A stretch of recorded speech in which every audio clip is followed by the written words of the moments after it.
You said that if the Nuremberg principles were applied, every post-World War II president would be indictable. It's probably true. Can we run down them real fast? What did Eisenhower do that you would indict him for? Eisenhower overthrew the conservative nationalist government of Iran with a military coup.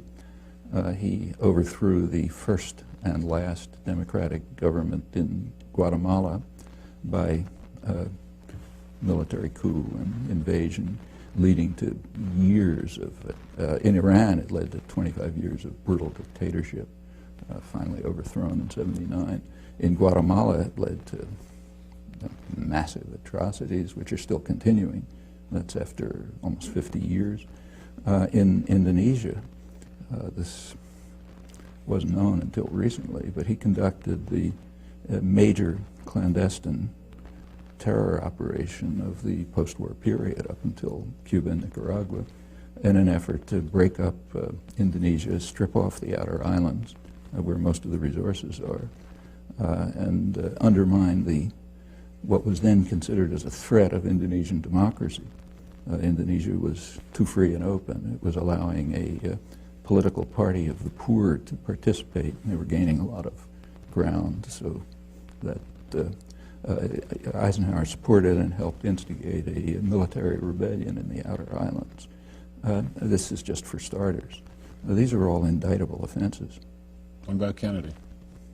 Kennedy was one of the worst. Kennedy, first of all, invaded South Vietnam. During the Eisenhower administration, they had blocked a political settlement in 1954 and instituted a kind of a Latin American-style terror state, which had killed maybe 60 or 70,000 people by the end of the Eisenhower period, and had instigated a response, a reaction. Kennedy recognized that it couldn't be controlled internally, so he simply invaded.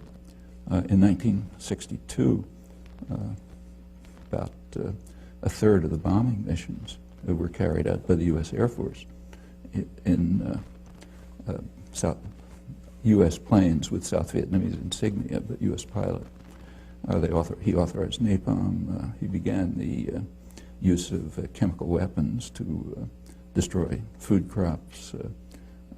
They began programs which drove millions of people into what amounted to concentration camps. Now, that's aggression.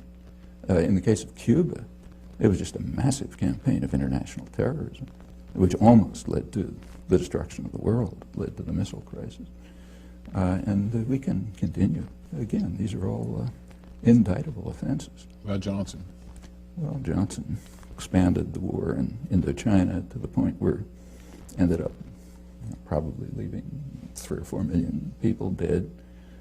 He invaded the Dominican Republic to block what looked like a potential democratic revolution there, supported the Israeli occupation in its early stages. Again, we can go around the world. Take, say, Carter. You know, I'll get there, but Nixon's next. Nixon, we don't even have to talk about. We can skip that one, okay? But Ford, then Ford. Well, Ford was only there for a short time, but long enough to endorse the Indonesian invasion of East Timor, which became about as close to genocide as anything in the modern period. They pretended to oppose it, but secretly supported, in fact, not so secretly. The U.S., immediately after the invasion, the U.S. did join the rest of the world in formally condemning it at the Security Council. But Ambassador Moynihan was kind enough to explain to us, in his words, that his instructions were to render the United Nations utterly ineffective in any actions it might take to counter the Indonesian invasion. And he says proudly that he did this with considerable success. His next sentence says, in the next few months, it seems that about 60,000 people were killed. And then he goes off to the next topic. That's the first few months, went on to probably hundreds of thousands. Formally, the U.S. announced a boycott of weapons, but secretly it increased the supply of weapons, including counterinsurgency equipment, so that the Indonesians could consummate the invasion. That's just a short period in office, but that's indictable. Seriously, in fact, that's a major war crime. Carter? Carter increased, as the Indonesian atrocities were increasing. They peaked in 1978. Carter's flow of weapons to Indonesia increased when Congress imposed human rights restrictions. By then there was a human rights movement in Congress to block the flow of advanced weaponry to Indonesia. Carter arranged through Mondale, vice president, to get Israel to send U.S. Skyhawks to Indonesia to enable Indonesia to complete what turned out to be near genocide, killing maybe a quarter of the population or something. In the Middle East, Carter just won the Nobel Prize. His great achievement was the Camp David agreements. The Camp David agreements are presented as a diplomatic triumph for the United States. In fact, they were a diplomatic catastrophe.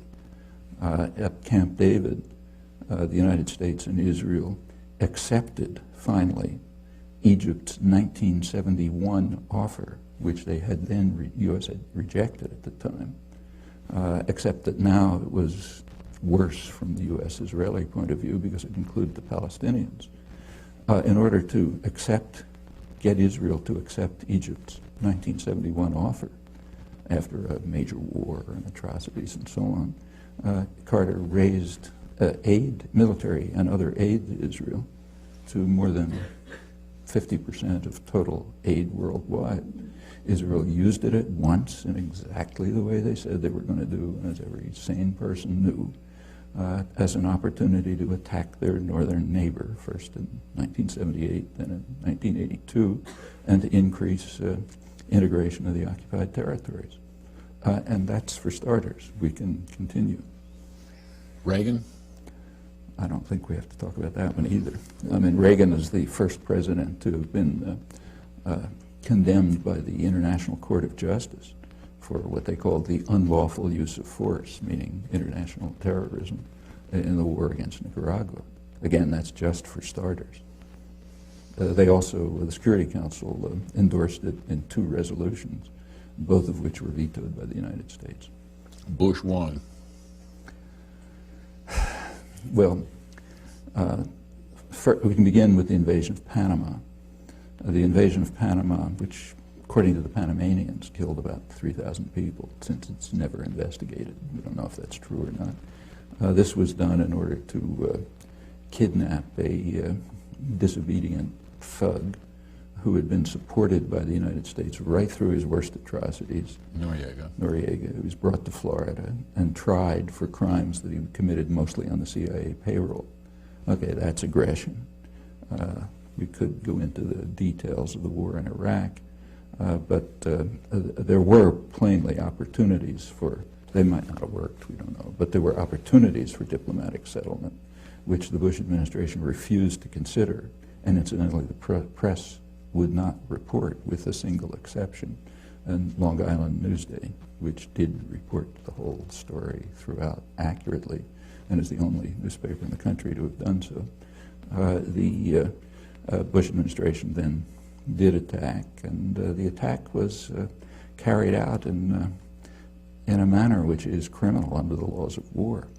They attacked infrastructure. I mean, if you attack New York City and you destroy the electrical system, the power system, the sewage systems, and so on, that amounts to biological warfare, and that's the nature of the attack.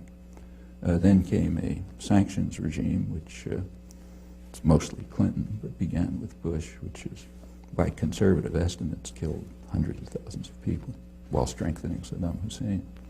That takes us off to Clinton, which, that's the beginning, but that's by no means the end. We can run through well, we can run through that one case suffices. All right. But there are plenty of others. Bush too? Well, let's go on with Clinton. Okay. And one of Clinton's minor escapades, very minor, was sending a couple of cruise missiles to the Sudan to destroy what they knew to be a pharmaceutical plant. There was no intelligence failure. According to the only estimates we have from the German ambassador and the regional director of Near East Foundation, who does field work in Sudan, both of them estimate several tens of thousands of deaths from one cruise missile attack. It's pretty serious. If somebody did that to us, we'd regard it as bad news. And again, we can continue.